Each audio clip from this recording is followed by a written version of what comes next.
Well, I want to thank you so much for joining us. I'm Mark Schumacher. I'm the CEO of the Home Furnishings Association, and this is our very first HFA webinar of the new year, 2021. We know that so many of you, like us, were anxious to put 2020 in the rearview mirror. It is there, but what has not changed are the challenges that we saw at the end of 2020. And I think that one of the things that we need to recognize right now is we know that you're all dealing with supply chain delays and so many complicators and challenges right now that are really kind of topping your list. However, as you look around, probably your most important investment, if not the most important investment, are your people.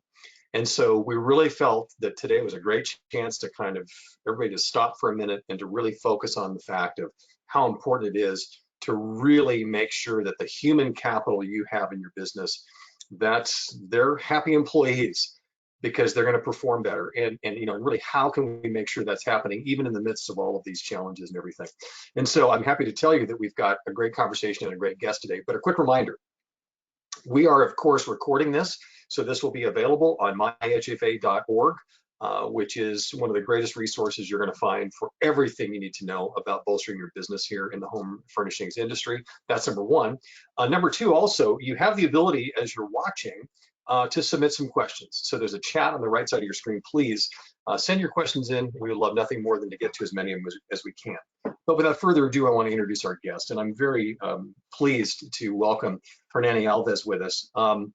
He is an author and an expert in the field of employees, happy employees, of really creating a great space in the workplace because he's been there. This is not somebody that's just been working through theories.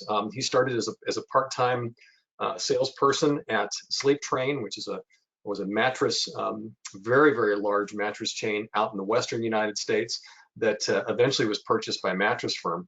And it's been known, and still is, even after it's been gone for a few years, as one of the best places to work in the retail industry. So Hernani, welcome. I appreciate you being here. And I would just like to have you just start briefly by telling everybody why it is this subject is so important right now, even with all the challenges that retailers are facing. Excellent. Such a pleasure to be here, Mark. Love the organization, love what you're doing, and I love hearing all the things that you're doing for this next year that's really going to help your members go to the next level, from good to great to epic. So congratulations, you surround yourself with a great team. Thank you. I always like to answer first is Hernani. What does that stand for, right? It's a weird name. Most of people have never met another Hernani before. You can't even go to the zoo and find a Hernani. It just doesn't exist. So Hernani is an African name. I was born in Angola, Africa, and there was a famous singer there that my mom loved, and my sister, she's 14 years older than me. So I got blessed to have that name. Unfortunately, I can't sing. So if you go to Africa, Portugal, or Brazil, you'll see a few other Hernanis. So that's where it comes from. All right, there we go. Growing up, what I found out is it was always told to me, location, location, location. You spend your money and get the best location plus, A+ location. But I've seen locations that are D-, that are C+, outperform an A+ location. And that really comes down to your number one asset, which is your people. So, and you've seen it now in sports teams. Maybe your favorite team has a coach. They all of a sudden, one year or the next, they switch the coach, and all of a sudden they get a new team in there, and they motivate. It's pretty much the same team. It's just a different way of looking at it, and they motivate and inspire that team to go to the Super Bowl. So that's why it's so important, especially during a time like this, where we need to put more love in the people and show that love. And I mean, basically, we have to realize first and foremost that they are as challenged and as off kilter as everybody else is because they're having to live and work in this environment. So I guess first of all, it's recognizing that, correct? You can't just look at it as when they come in the door. You've got to see the whole picture from them leaving their home to coming to work. Is that fair to say? 100%, no question. And so you also got to look at all the stuff that's being bombarded with them on the news, everything that they're seeing, and everything, all this pandemic. It's real easy to get into a very negative point of view. And plus, especially in the furniture business has been good in some areas, but also we've got the supply chain issue, and they've got to tell these customers that are already negative because they're not sleeping well or they want some specific furniture, and you got to tell them it's not coming, it's being delayed. I mean, your employees right now are getting bombarded. However, you've got some great ones that know how to handle that and help motivate those customers to become loyal. So let me ask you this just right out of the gates. Are there different approaches that you're suggesting today that are different from a year ago based upon this situation? Because we had, as people signed up for today's webinar, so many of the questions are predicated with this pandemic situation. Are there new things, or Hernani, are you just going to tell us that there are certain basics that you just need to adhere to and hold on to strongly? Yeah, so the world has changed. There is no question. So unless you're living under a rock, that's impossible to understand. It has changed. But when people hear that word change, they go, oh, it's bad, it's not good. And change, really, if you get rid of that word, it means improvement. The world has improved. And if you really start looking at all the things that we control, how has your business improved? How has some things that you're doing before that maybe it wasn't on the plan, but we had to pivot and make some improvements. I've seen some websites, I've seen some online sales where people didn't put too much focus on it, but they had to. Even in the restaurant industry, you had to pivot. And there are some people that succeeded. And at the end of the day, we are all in the exact same weather, this virus weather, that's either getting better or getting worse. It's definitely getting better. However, there are some people that have like a fixed mindset where I'm not going to do anything. I'm going to stay where I'm at. And then you got others that have a growth mindset where they're looking for opportunity. They're looking for ways that they can manage all their controllables. Controllables is a word that when you and I spoke before today, that I really wanted to understand what it meant from your standpoint. So you're just saying controllables are the fact that there are so many elements of not just their business, but also dealing with employees that an owner does have control over. So you're really talking about, this is not about having to add, thousands of dollars worth of a new program. Your point is you can find this morale boost and everything within what you already have in front of you. Can you explain a little bit more about that? Correct.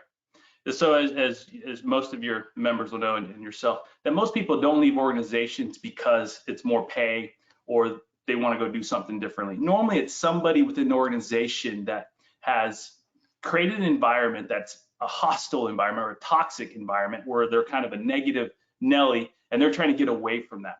So most people tend to leave because they don't really enjoy their leaders, or now, especially now, they don't understand the company's purpose. So why does this company exist? How is it making society better? Because all of us want to be a bigger part of something that is driving and that's helping your external customer, but you also got to take care of your internal customer. And that's where I see it so many times in organizations. You start working, well, what's your budget for advertising? What's your budget for HR? And it's a pretty big drastic difference. But the ones that really drastically move the needle is going to be your internal customer. Of course, you got to be balanced, but the more love you give, and I want to talk about love really quick because there's a big difference between loving your people or liking to work with them. And when you hear love, some immature managers, people they'll go love romantic. That's kind of, I'm not into that. But love stands for love of humanity, love of helping other people become greater than themselves. And that's really the definition of a leader, is you help people become greater than themselves. And then when they become greater than themselves, that's where they start seeing success. And that's really where they start seeing the happiness. I've heard a lot over the years, other people in this industry probably have, about the successes when it came to employee culture at Sleep Train. What was it? Give us an idea so we can continue this conversation. What was it that you guys were doing there that is something that people keep talking about, that say, man, that was just different and special? What was it? So just give you a quick little story. When I first started with the company, it was only going to be part-time. I mean, who in the heck wants to work for a mattress company, right? I had just graduated college, and here I go. Careful. There's mattress companies that are probably. I know, but let's get out of the bubble. I love it so much. I mean, I think it's so important, but you get it, right?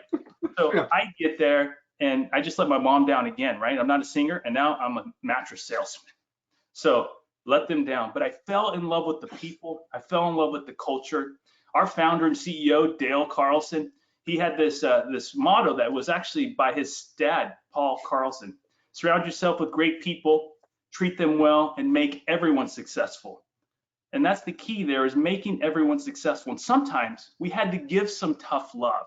We had to help people understand what they were doing, or the actions that they were doing weren't correct, but we had to give them some accountability. So even when I left the organization, that was like the first thing that people started reaching out to me was, we wanted that accountability that Sleep Train had. I know you guys won multiple times, best workplace award.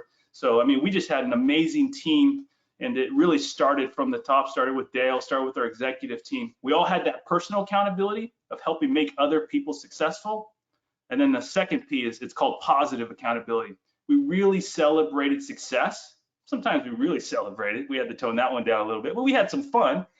And then the last one was performance-based. So performance-based accountability, which stands for, we have a visible scoreboard where they could see exactly where they're doing. One, we can celebrate the top performers, but then our bottom performers, we're able to get in there and help and coach them and help them bring up to the average, which was so important. So what I'm hearing you really say is that creating a great work environment, building morale, et cetera, does not mean you're pushing people any less. I mean, let's talk about that. This is about getting more out of your staff, but in a way that they feel appreciated, connected, et cetera. So, I mean, we need to understand, you talked a lot, I think you even said tough love a second ago. Let's make that very clear, right? That this is not about just flowery, milk and honey flowing type of an environment. It's business. It is business, but it's business with love. So we were a family atmosphere, and we would sit down and go, I need to give you some tough love. You know, for the last 4 weeks, Mark, you're below the average when it comes to selling power bases. So that's not good. You've been below. So I want to help you get to the next level, to get to the average. What are some things that we can do, Mark? What do you think it is? And the key thing there is, I didn't just say, this is what we're going to do, Mark, A, B, C, or D. I asked you for feedback. And of course, I'm going to tweak what you're going to say, and I'm going to exactly maybe give you a couple other pointers. But whatever you say, now you have ownership. So you've probably heard, because I said I would, I'm going to get something done. Now Right. you just did that. So you just gave me that ownership. And when you give me that ownership, you start getting results. But we have to measure it. So what you just told me, I'd grab your top 3, we'd put it in writing, because if it's not written, it's not real. And then my job as a leader is to celebrate those successes, to celebrate that next power base you get right away, and celebrate that and magnify it. Not until you get we're not having you climb Mount Everest. Even if you were to climb it, there's a lot of different stages. We want to celebrate that first one and celebrate those small wins. We did an outstanding job as a leadership team with that. You know, great question that one of our attendees has asked here. It says, I desperately need help motivating the staff. We have a couple who do all the work and a few who don't pull their weight. Please give some help there. That's an interesting point, because you know, you want to bring everybody up. They're maybe not all at the same level. How do you answer that question? We have a couple that do all the work, a few that don't pull their weight. So how do you motivate the whole staff when you've got that disparity? Yeah. So I always go back to, so balanced accountability, the author of that, and it's based on the 3 Ps. So P1 is personal accountability, positive accountability, performance-based. So I always go back to P1. It's going to be that leader that I'm going to work with first, not the employees, because that leader has been allowing their sub-performance. They've been allowing these employees to not contribute. So what you permit, you promote. So if you continue to allow that, it's going to happen. So as the leader, you have to take action. You need to sit down in private with that employee. And this is where you give them some tough love. So you don't mind me using you, Mark, as an example, do you? Right. There's a lot of material here, so go for it. So Mark, I always like to role play. And I think, especially the home furnishing, being there for 25 years, I know how much we love to role play. So that's why I always like the role player. Okay, so Mark, go for it. Unfortunately, you haven't been contributing as much as you should to your team. And I want to give you 3 examples. Example 1, example 2, example 3. And it has to be facts. So because people can't argue facts. So and then I pause. How do you feel about that? Right? So that's the key, is you have to pause. And now as a leader, you have to listen.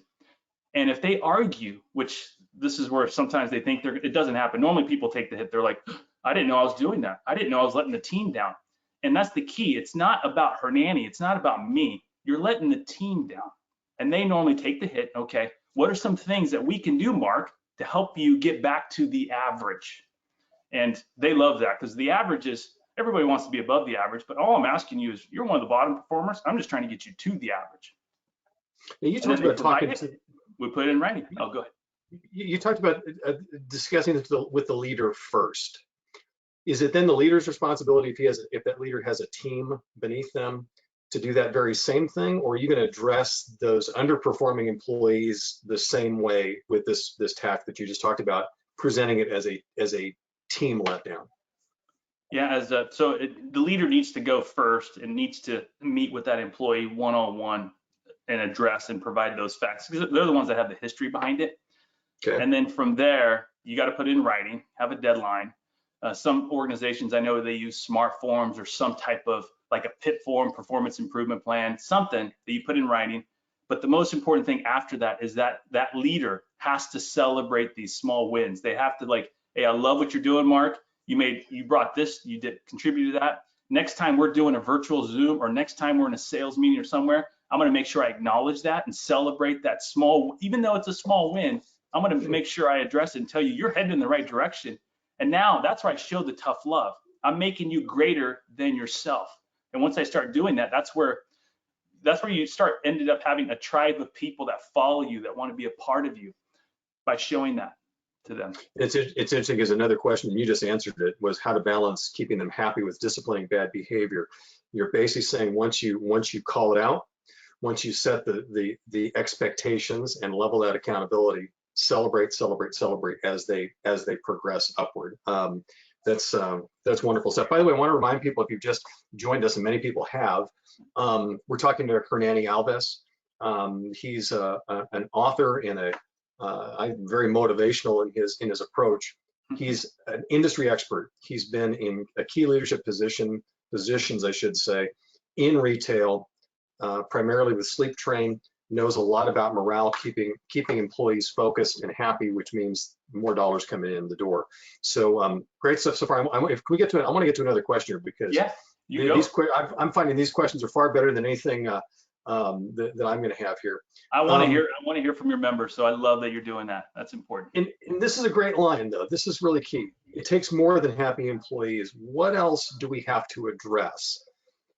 Now let's keep that frame with this conversation, Hernani. What I mean by that is that let's not talk about things that aren't directly employee related, but what are some other things besides what you just talked about that are great ways that the retailers that are listening to this can implement that will help to address this and to build that morale? What else besides that scenario you just talked about? What are some key things?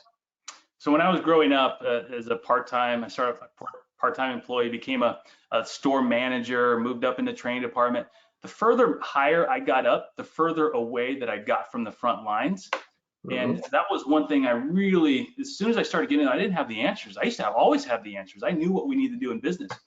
So once I realized what I needed to do was to eliminate some layers that were between me and the street, and really get back there and start listening to our people, the people that are working with our external customers directly, and hearing from them. Because sometimes I would have some of my executive team or other leaders in the organization tell me stuff that wasn't really true. They had heard hearsay. They would use we're always doing that.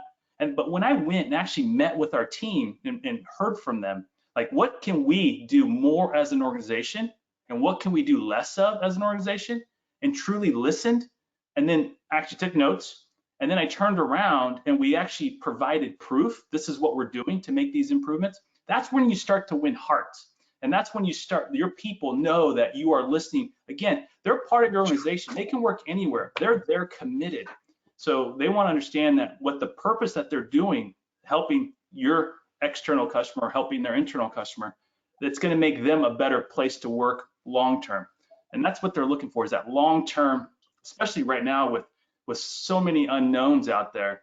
with business, and fortunately, we've got a little bit of a spike in the home furnishing industry, so that's nice to see.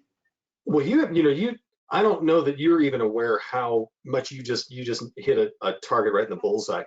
There are so many of our members and retailers out there who, because of this pandemic situation and having to reduce staff size, slowly bringing people back, et cetera. I can't tell you how many owners I've spoken to who have said, I'm now spending more time on the floor than I have in years. I'm now reconnecting with what's going on out there.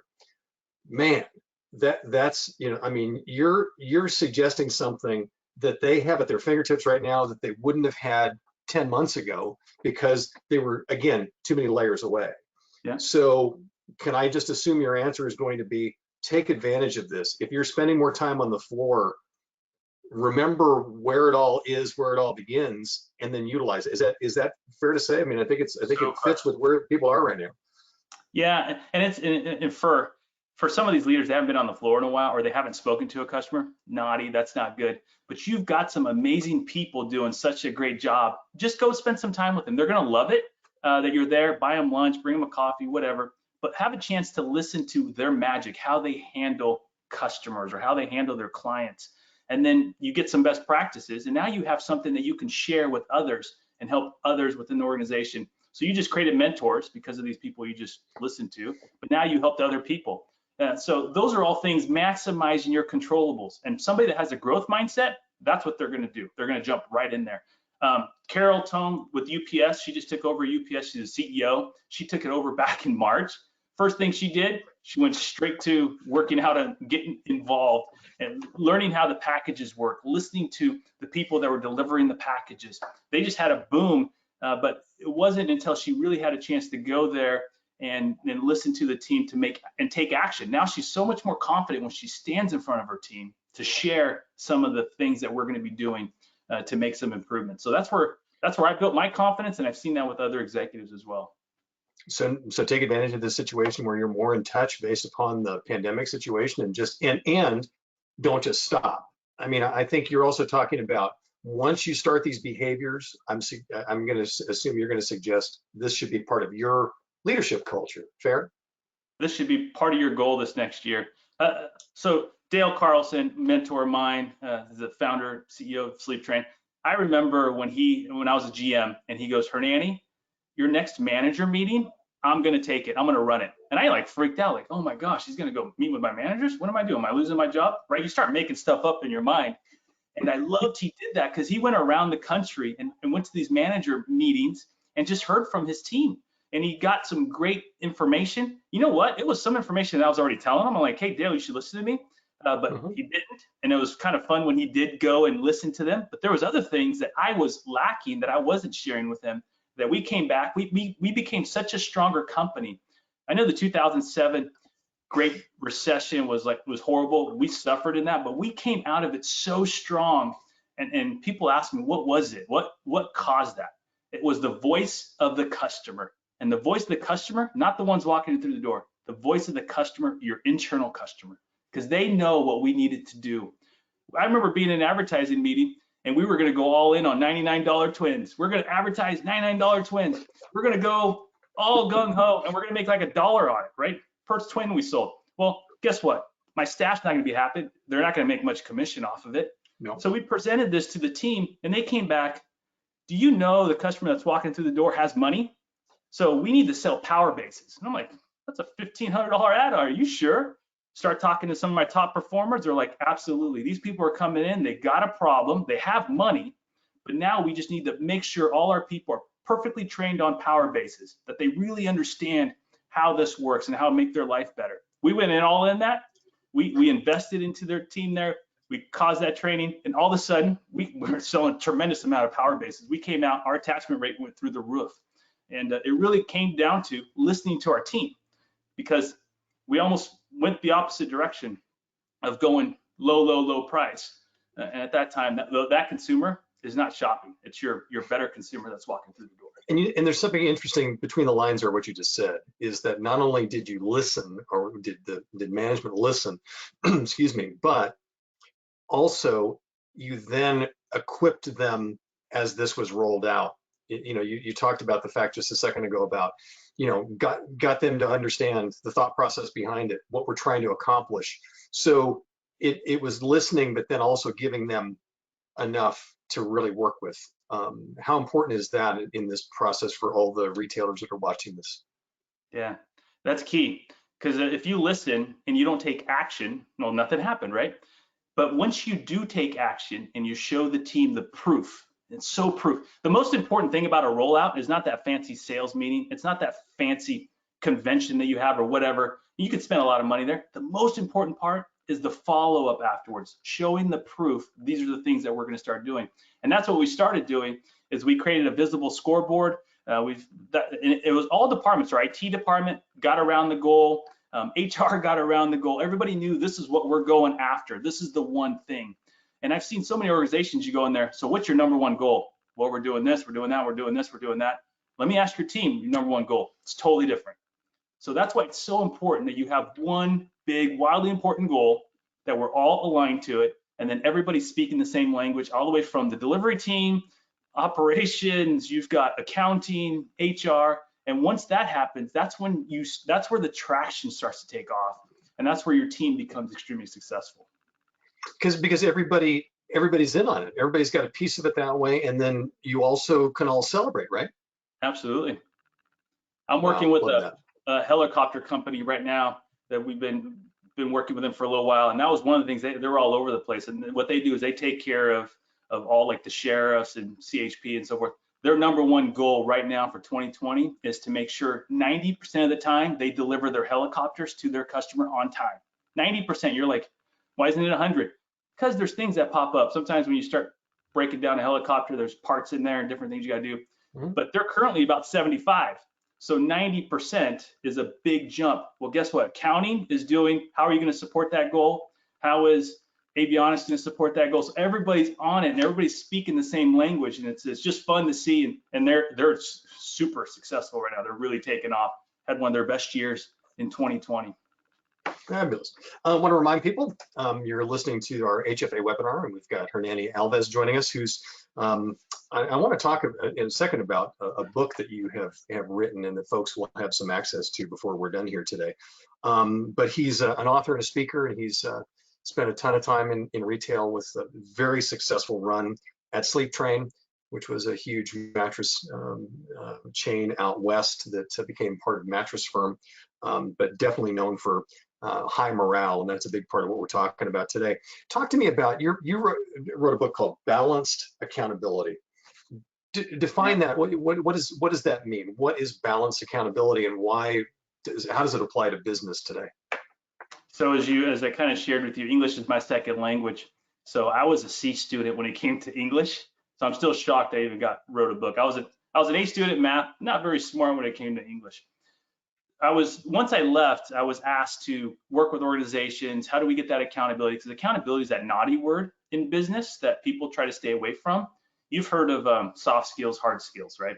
Well, accountability is a foundational skill in every single leader, but they tend to run away from it because accountability only happens when it's negative.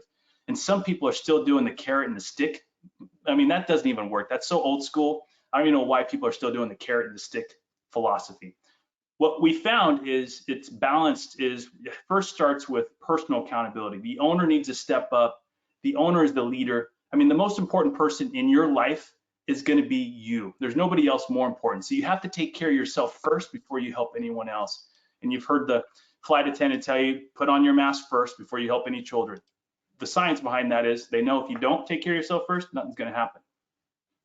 Well, personal accountability. So we focus on that. There's some things that the leader's doing that is probably hurting their team. So we have exercises to get them to understand and hear from their customer, their internal customer. Then we focus on positive accountability. That's where most people tend to stay away from, or they forget. It's always negative, negative, negative. And then we get into performance accountability. This is where most leaders want to go right into, but you could do it. It's going to be short term, but you really got to do personal accountability positive. And then once you get into performance and you have those visible scoreboards, this is where you start showing some tough love. You start making your team successful. And when you make your team successful, that's where the happiness starts to come in. And that's where you start creating your tribe and you really start to take off. your turnover rate goes down, and then all of a sudden you have people that are knocking on your door because they want to work for your company. You get that reputation. You know, and it's interesting because you're talking about, we haven't used the word yet, but is this truly about turning this into a culture? Is that fair to say? Because when I think about culture, I think about something that's got some deep roots. Yeah. Is balanced accountability a cultural change? Because we've had people asking about the fact of how do you solidify your culture. This is a function of culture. I've had a bunch of people use the word culture. Yeah. Is this about creating that culture? Yeah. So you have culture, and then if you want to create a high performance culture, absolutely. But what truly defines culture? And that what defines culture is your team has to understand the purpose of your company. Why does it exist? What is it truly doing? This is above being profitable. Why does this company? And this is where I like to get the owner involved, but the most important, you get the team involved of let's create the purpose. It's a one single statement. I actually still remember sleep trains. Our purpose was improving lives one relationship at a time. I still remember that, which is awesome. I spoke about it all the time. Anytime we were making a decision, that was something we focused on. We focused on improving the lives of people walking in through the door, our internal customer, external. We also focused on helping foster kids. So that was our purpose, and people loved that, and it really got them involved. Then you go into your values. So, okay, great. So we know why we exist, but how are we going to act? And that's where you normally have somewhere between 3 to 5 values. I don't recommend going over 5 because then it starts getting a little bit something you got to really remember. And then you start taking action on that. When you celebrate your values. So you hand out awards to your team for those values. Some values may be passion. Well, we're going to hand out an award based on passion. We're going to hand out an award if it's family, because that's one of our values. Integrity. It could be accountability. It could be love. It's whatever the organization has. But what I recommend leaders to do is let their team get involved on creating those. Listen to their team. And it's something you could do within a day. And it's so much more powerful when your team creates that. Now, the culture is you living up to it and showing the proof of how you are making a difference, how you are making a difference to your internal customer and your external customer. And the reason I like using internal, external is because most organizations, they have no problem investing into our external customer, but they tend to sometimes forget their internal. And once they can balance that out and show the love to your immediate employees, your team there, that's where things really, because that's just going to translate. It becomes contagious. That external customer that's walking in through the door is going to feel that. They're going to want to do business with you. They're going to want to refer business to you. They're going to give you those 5-star reviews that we're dying for. Your website's going to start taking off. So those are all great things of why it starts first with your biggest asset, your people. I remember a mentor of mine said, when you treat your team well, they will treat your customers better. And I've always liked that, because I think it's almost like kind of the way that it trickles down. Hey, here's this is a tough. I'll just screw up. So please. I learned, this is the reason I'm speaking this is because I learned I screwed it up. I think I was sharing with you. Is it okay if I share with them the nickname Please I got? Yes, please do. I ended up taking over so 6 months into my job, I had a store manager position open up, and I applied for it. And guess what? I nailed it. I got it. First the interview, nailed it. And so 6 months I'm a manager. And I remember asking my sales manager, so, how many people applied for this job? He goes, nobody. You're the only one that applied. So that's how I got it. What I didn't know was this store was labeled the cemetery store. The reason it was labeled cemetery, your careers went there to die. And the people in the store didn't even apply. They didn't want it. But when I got there, the 3rd month, we tripled the store's business. And you're like, well, you got more advertising. No, they're going to close the store. We got left. We didn't have anything. Well, you got some new products in there, some new upper end product, or you guys just went crazy. Nope, the exact same product. What was the difference? Was the people. So the people there would look at customers walking through the door as a waste of time. They're like, these people are here just to haggle. We're just going to show them stuff they're going to want to buy. And for me, as soon as somebody walks in through that door, that's what you want. That's the biggest buying signal of all time. They're there for us, and it's our job to not screw it up. It's our job to help them fall in love with our products. That's the key. How do we help them fall in love with our products, not like our products? And once you do that, that passion comes through, the people feel it, and business took off. However, 3 months into it, my manager goes, or my district manager goes, Hernani, I just want to let you know your team doesn't want to work with you anymore. I'm like, what? Don't want to work with me no more? What do you? I couldn't believe it. I go, they're making more money than they've ever made. Their bonuses are through the roof. They're actually being taken serious now for other positions. What do you mean they don't want to work for me anymore? I don't buy it. Keep in mind, I'm 23 years old. I'm a little cocky. He goes, Hernani, do you know your nickname? And I go, nickname? Didn't know I had a nickname. And he goes, Hernazi. Hernazi was my nickname. That was what my assistant manager had given me and the rest of the staff, because I was so hardcore accountable, micromanaging, and staying on top of them. But the most important thing I did after I got over my pity party of being down on myself, I went to my team and I asked them, what can I do more of? What can I do less of? I know I'm not the best leader for you.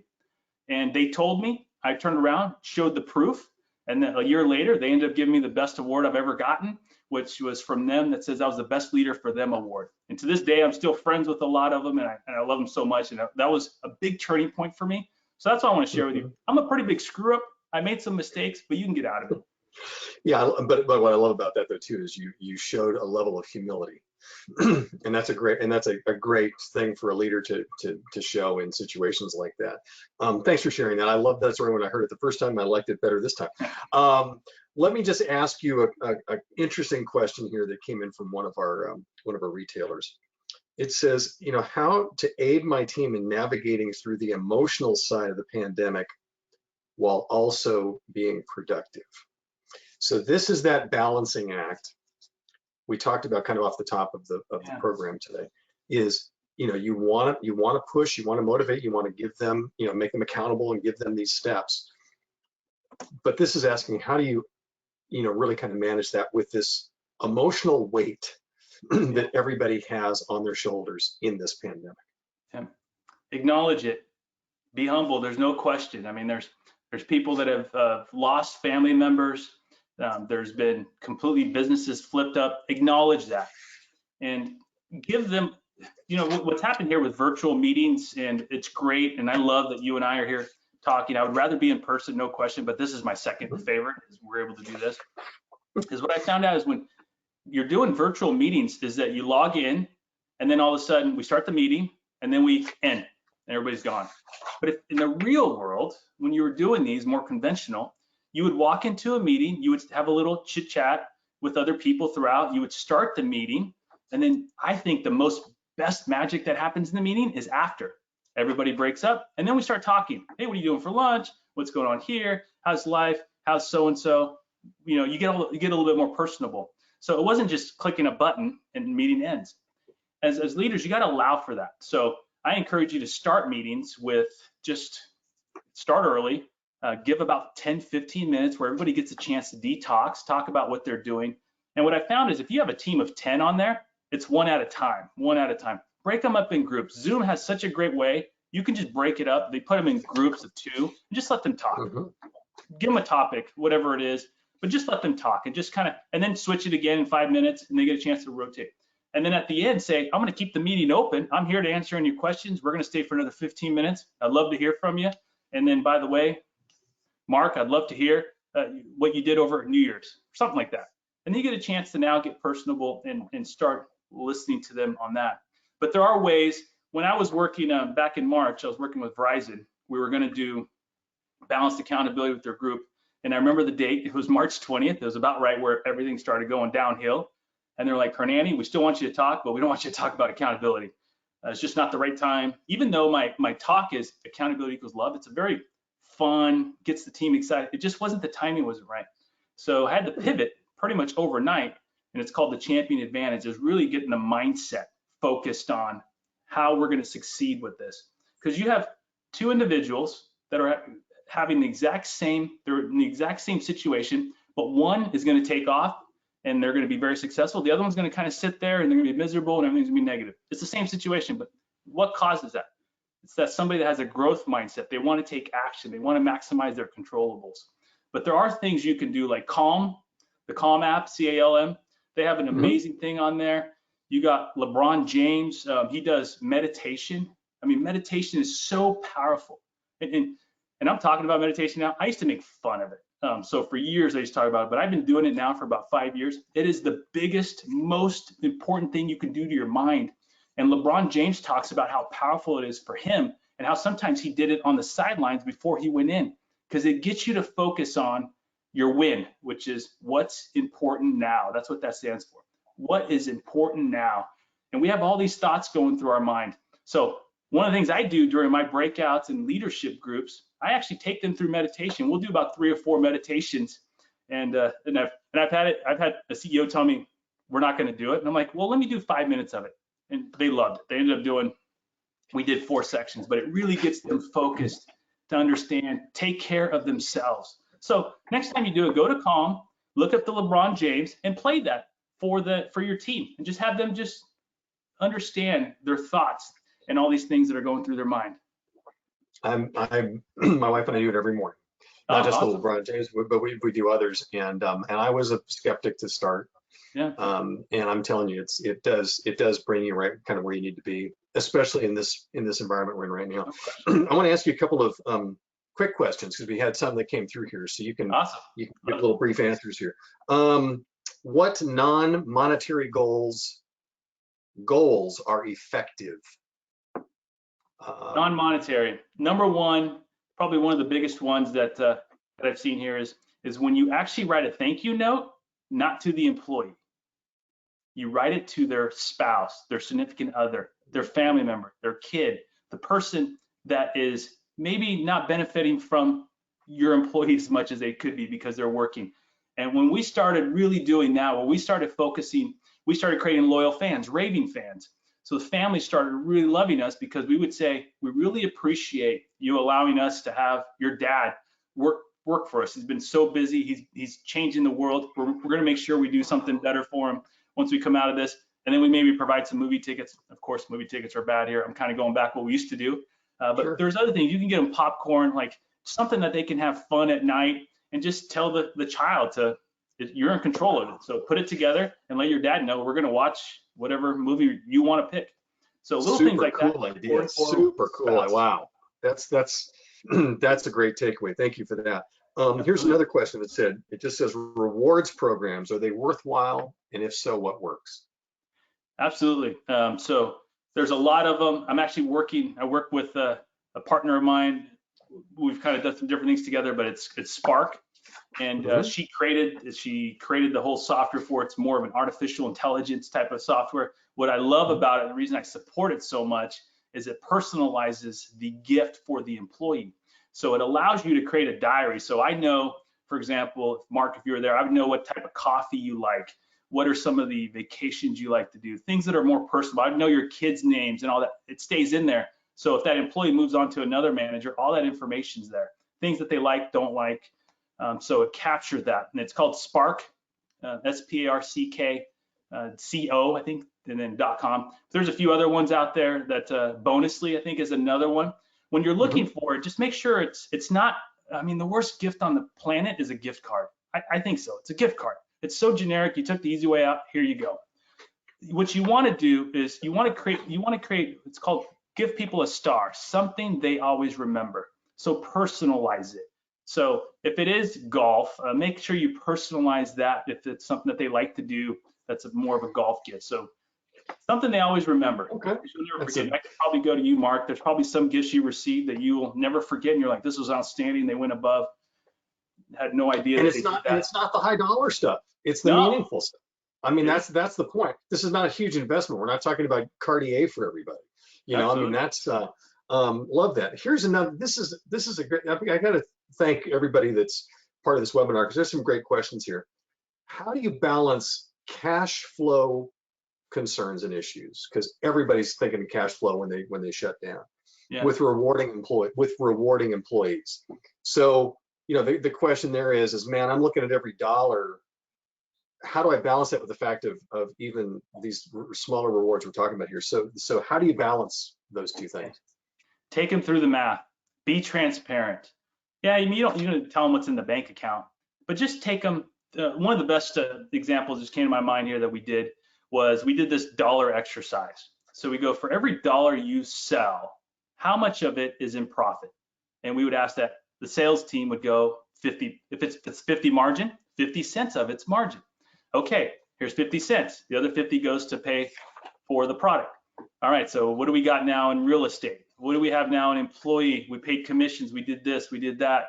And you just start going down that list. And at the end, they'll find out there's only a few pennies left. There isn't much. Right. So how can we minimize our expenses so we could help? And we'd love to compensate. And we want to create a compensation program that's a win-win.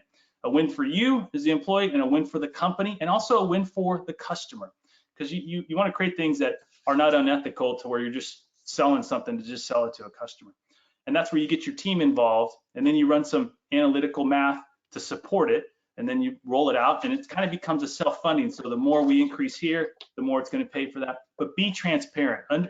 They need to understand that it's not 50 margin. Some of them think, if I get 50 cents, it's not. It gets down to pennies, and it might be negative pennies because our sales have slowed down so much that we are paying more in real estate or different things. Just be transparent with them, and then ask them what are some things that we can do to stop the bleeding. That was an exercise we did at Sleep Trade in 2007 when things were going downhill. We got the team involved. They took ownership. They minimized expenses, and we came out of it. So it's really your team has the answers. We just got, as leaders, this is the reason why we have one mouth and two ears, is to listen to them and then take notes. But it also gives them ownership. That's the key. I want to remind people that this is Hernani Alves joining us, who is an author and international speaker, and he's all about building world-class teams, and that's what we're just picking his brain today about ways that you can motivate your staff, build morale for the long term, not just quick fixes and things of that sort. Would you do me a favor? And I wanted to get to this before we end our time today. We still have a little ways to go here, but I wanted to ask you, you've got an interesting also personal story with I guess, how you arrived here, your family arrived here, et cetera. You mentioned that you were born in Africa. So would you give a little more background to that as well? Because I think you've got some interesting background that's helpful for people to understand where you're coming from and why you're so passionate about this. Awesome. Thanks. So I always get asked, so where my name came from, I addressed that. So it was Angola, Africa. The next one's like, how did you end up in Angola, Africa? What took you there? So COVID is not the worst thing I've ever dealt. And I could tell you probably for some of your members and maybe yourself, it's not the worst thing. It just may be feeling right now we can feel, but it is not the worst thing my family's ever dealt. So my dad grew up in the Azore Islands, and it's a group of 9 islands. If you fly from New York to Portugal, it's like right in the middle. It's like the Hawaiian Islands. His island was small. It was only 9 miles wide by 27 miles long. So at the age of 18, he got on a boat. It took him 2 months, went down to Africa, Angola, Africa, because they were prospering in diamond and oil. He gets there, it took him a couple of weeks. He was actually homeless for a little bit, got into a job, built that job up, started his own trading post. Well, he took off and did well, met my mom. And so now he's got these 3 trading posts. He's got a couple mechanic shops. He's got, my mom's a great cook, so owns some restaurants. They went from poverty to the upper middle class. So much, he had his own plane. So he was able to fly around throughout Africa and do well. And in 1975, the year that I was born, it's also known as the Angolan Civil War. And it had broken out and it got pretty aggressive. And there was one day where he got a knock on the door, just pounding, pounding, pounding. It was early in the morning. And he was told to get out, because the guerrilla army was there. And if they didn't get out and save the family, then other things could happen. So he had to make a decision there. He had to maximize his controllables. So he decided to listen to that threat. We got in a car and started taking off, and we ended up living in the Red Cross for 6 months. So we're homeless again. My dad lost everything. But you're like, he had all this real estate, all this money. No, the banks are corrupt. He lost everything. He is 47-ish, right around that time. So can you imagine 47 just gone? You're on top of the world, things are going great, you got all these things, and then boom, that just happened. Well, he had to maximize his controllables. We stayed there, Red Cross, fought through, got back to Portugal, built it up. My mom's a good cook. He knew that. He started a couple restaurants again with my mom. We did well, but now my dad is 50 years old, and my sister that I kind of shared earlier, she is 18 years old. So he's like looking at his daughter going, she's 18, we're on this island, I want to get out of this island. And he decides to pivot again and bring us to the United States which is an amazing country. As long as you put your time and you maximize your controls, which he did. He doesn't even speak the language. My dad doesn't speak the language. He's been an entrepreneur his whole life. He came, he got into Turlock, California, which is in the Central Valley. He'd go down to Monterey, he'd buy fish off the boats and put it in igloo containers. Then you'd go out and sell it. And then before he knew it, he had a fish market. And before he knew it, he had a dairy. And then all of a sudden took off. So it's just the American dream is not the lottery ticket. I don't know a single person that's won $1 million or more on a lottery. I don't know a single person, but I know so many millionaires because of what they built and what they've done is putting that time and action into it. Well, it's amazing, and that's why so much of the perspective you've given today just so fits with where you come from. That's awesome. Let me ask you this. Another great question that came in. All of this we're talking about is about with existing staff. How should this sort of bleed over into the hiring process? How do you utilize this to make sure that you're going to have a much better group of new employees coming in and retaining them, et cetera? How does this all fit in together with that? So many organizations that I've worked with now and before, when we start getting into it, let's go over your hiring questions. All the hiring questions are focused on, most of them, I'm gonna say all of them, most of them are focused on skill. What can you bring? How you handle this? How you gonna do that? Your number one question should be attitude. You should be focused on attitude. How are they going to fit into your culture? How do they live to your values? How do they feel about the word love? I know, right? You start getting into that. Well, that's attitude. Because once you have attitude, we can teach them skill. We can teach them some of that. Yeah, you want some basic stuff, but what I've seen is most of the times we get frustrated because their attitude stinks. They just don't have that. But we didn't. Our processes were focused on skill. So go hire and look for attitude. See how they blend with your culture. Can you see yourself spending 12-hour day with this person? And if you're in doubt, don't hire them. That was one of our simple questions. So, within the first 8 seconds, how do they make you feel? Do you get that warm fuzzy? Keep in mind, this employee is there or this candidate is there, they're on their best behavior. So if they can't transpire and provide some good warm fuzzies for you, you're probably better off moving on and looking for somebody. I would always 100% always hire for attitude, and I didn't care about skill as much because I could teach that and I could train that part of it. So hopefully that helps. So look at their process. And then the other thing, I'm sorry. I was gonna say one more is you've got to go look.